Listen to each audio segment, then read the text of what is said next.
everyone, and welcome back to Fairview after what has been a very long pause.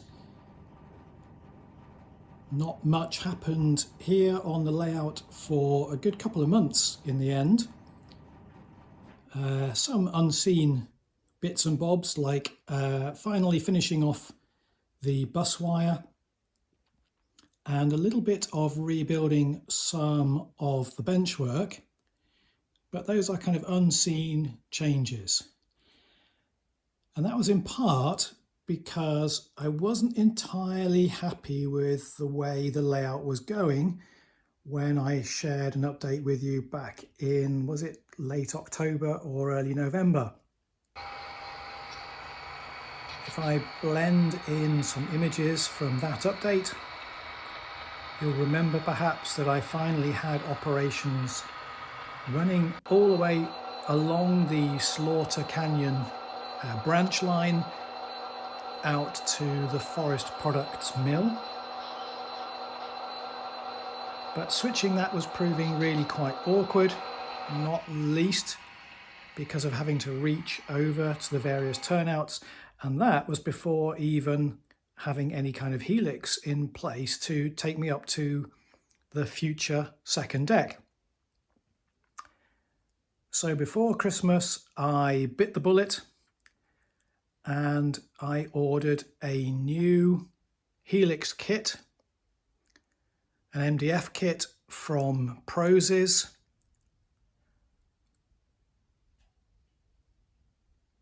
And as we now pan round, quite apart from the fact that we have a couple of new turnouts and a slightly more refined track plan for all this.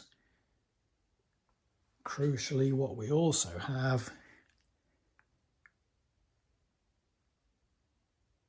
ta-da! We have a new Helix, rising, resplendent from a peninsula. The benchwork for this stretches across the train room, leaving, if I just continue to pan around for a tiny bit longer, leaving a 2-foot corridor there for me to move through the room. It's going to be a pinch point when somebody's operating the Dexter yard, of course, but I think it's a price worth paying.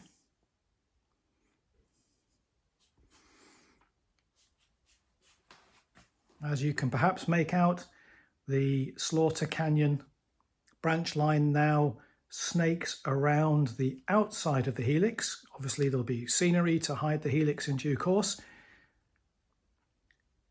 And then the Helix makes a 3.5 turn twist to rise nearly 15 inches in total.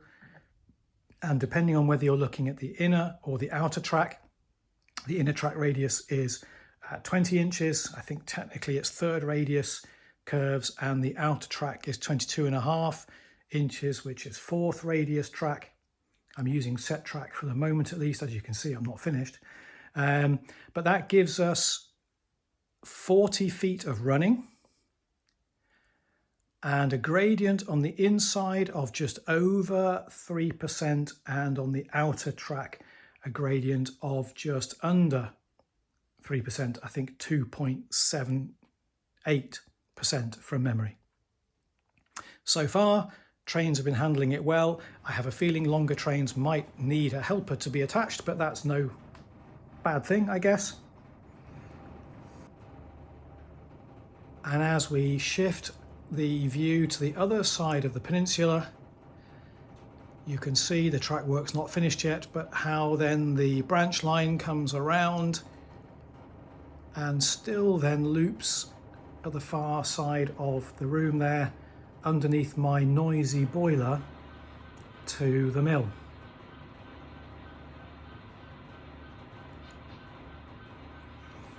So this makes a lot more sense to me. Somehow it all comes together better in my mind.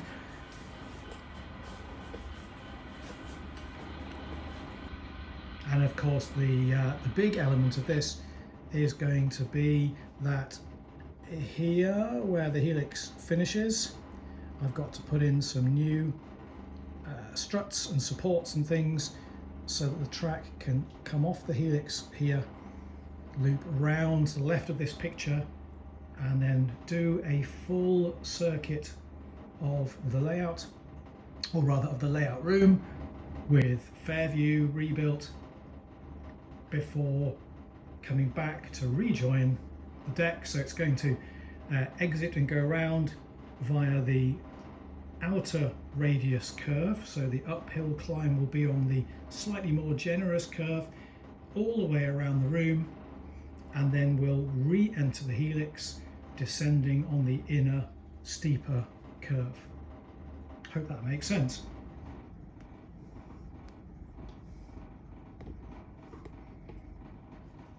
So I'm pretty excited by these developments. It gives even this lower deck a greater element of operational potential, not least because the journey around the peninsula and over to the mill now takes longer than it used to. It means, like here, that the local has to do kind of a serious wait at the Heron checkpoint where the branch line comes off the main line, and as we shall see in a few moments, has to sit there and wait for main line through traffic to come along this path, the layout, before it enters into the Helix proper. So we'll run a train up there. To be honest, it's not always behaving, so depending on how this goes, I might edit things a little bit, but it'll give you a good idea of how operations on the lower deck can now develop in the new year into going into the upper deck.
Not that I've been entirely idle in the last 6 or 7 weeks, focusing on some kits.